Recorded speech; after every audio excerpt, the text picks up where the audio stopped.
This is just about as close as the Turkish military will allow us to get, but right behind us is the border with Syria. And those white tents you see, that is the refugee camp that is very close to the village of Atma. We were able to get a closer look a short while ago. Hundreds of people seem to be gathered on the Turkish side, and that is because earlier on Monday there were 2 Syrian airstrikes on the village of Atma itself that is around 2 kilometers away. It's the first time that eyewitnesses are telling us that it has been targeted since the Syrian uprising began. The 2 airstrikes so far reportedly landed in the fields, didn't cause any significant casualties, but it was enough to send people flooding across to the border fence. Earlier we spoke to 2 Turkish villagers who were telling us that right after the strikes took place, they ran to the fence in another location, lifted it up, and were helping people come across.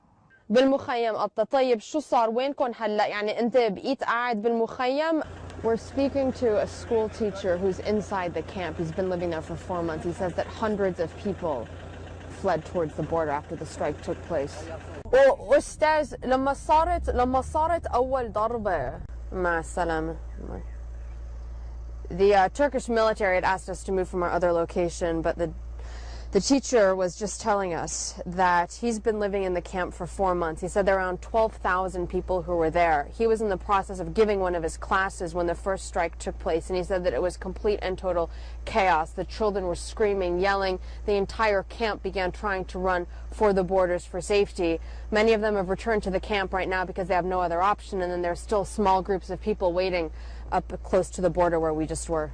From this vantage point, you can see the refugee camp, and around 2 kilometers away, barely visible, the rooftops of some of the buildings of the village of Atma itself. It is a major logistical hub for opposition activists and for rebel fighters, a significant transit point. And it was also an area that many refugees fled to, doubling, if not tripling, the village's population because they thought that it would be safe, because of its proximity to the Turkish border. Arwa Damon, CNN, on the Turkey-Syria border.